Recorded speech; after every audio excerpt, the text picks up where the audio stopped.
Hello and welcome to today's tutorial.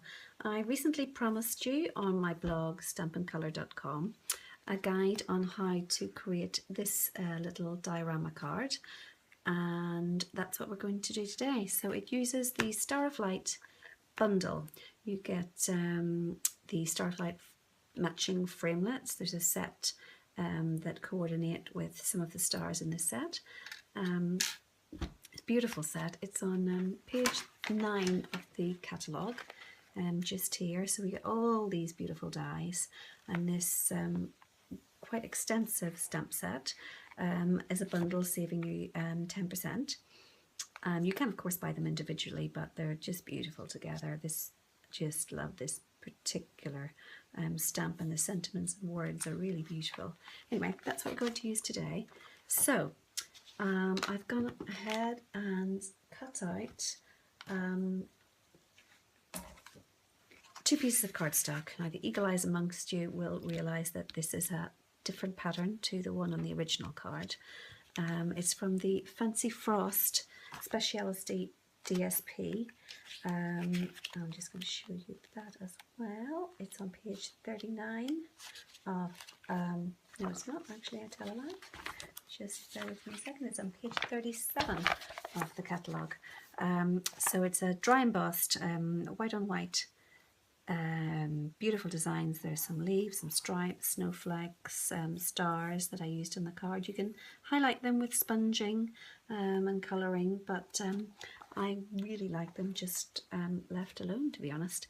So I'm using this one for this card tonight, and another piece of standard whispered white. I've cut them in UK measurements at 148.5 by 105, which is just the size of our standard card front, because I want it to fit in my standard envelope. So really you could use whatever is the standard size of card front in your own country.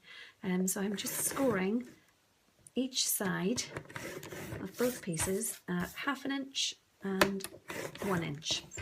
I have to say I saw a similar card to this, or similar construction of a card, by Julie Davison, who's a US demo. I saw her card on Pinterest and thought, oh, I like that. I'm going to try that with Star of Light and see if I can create as nice a card as she had. I'm quite pleased with the results. So that's our scoring finished. So you end up 2 pieces just like that, exactly the same. I'm going to take the larger piece, the patterned piece, excuse me, and I'm going to bring in the big shots. Sorry, I'll put this side so you can see a little better. And placing my large open die from the thinlit set approximately as near as I can in the middle. I'm sure you can measure it, but I tend to eyeball. And run that through.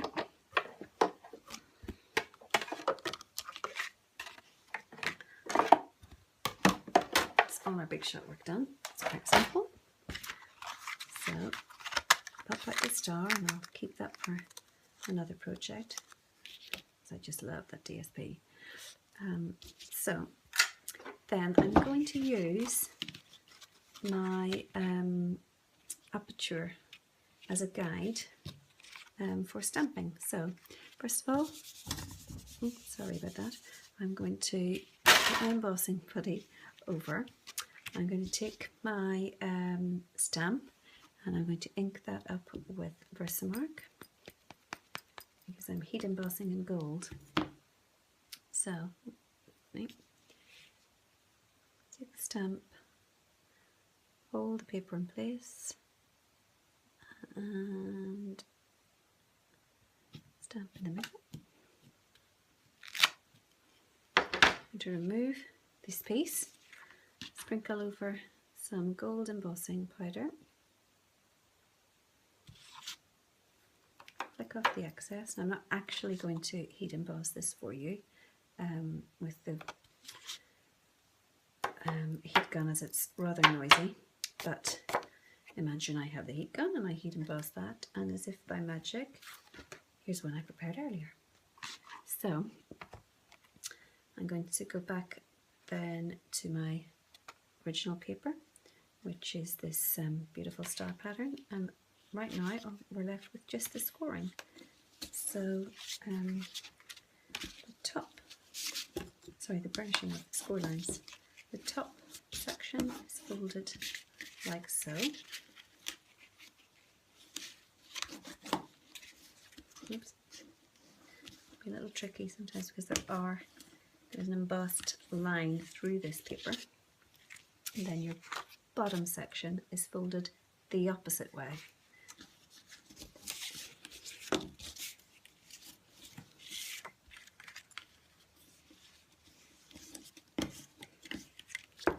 So that's your bottom and that's your top, and they fit together like so. I'm going to take a strong adhesive. I'm using Fast Fuse. You could use tear and tape. Snail really wouldn't be strong enough in this instance, but this is just perfect. And just adhere those together as close as you can.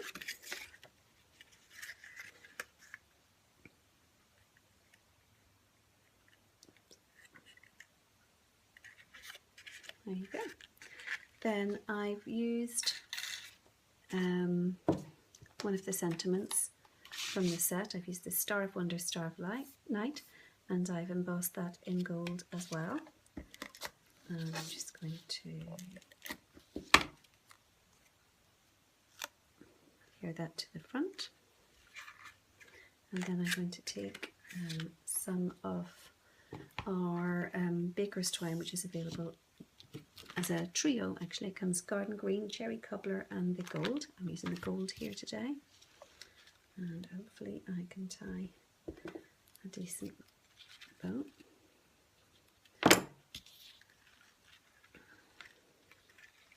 Oops.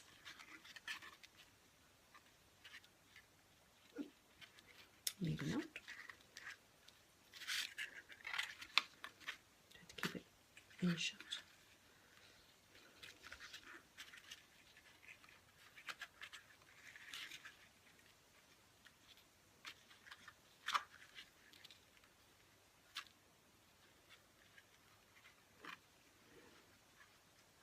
Normally I find bows quite easy, but this one's not going well. There you go. So you can tighten that up, but you get the idea. So you tie a twine bow. Oops. Anyway, I'll play about with that later, but there's the finished product, and there you have it. So as I say, it's really, really easy. It's just 2 score lines on each side and stamp through the aperture, and there's the finished item. So I hope you enjoyed today's video. If you'd like to purchase anything I've used today, my blog address is stampincolor.com, and as I say, I've used the Star of Light bundle, the Gold Baker's twine from the trio, and then the beautiful, beautiful Fancy Frost DSP. So thank you very much for watching, and I hope to see you soon. Okay, bye.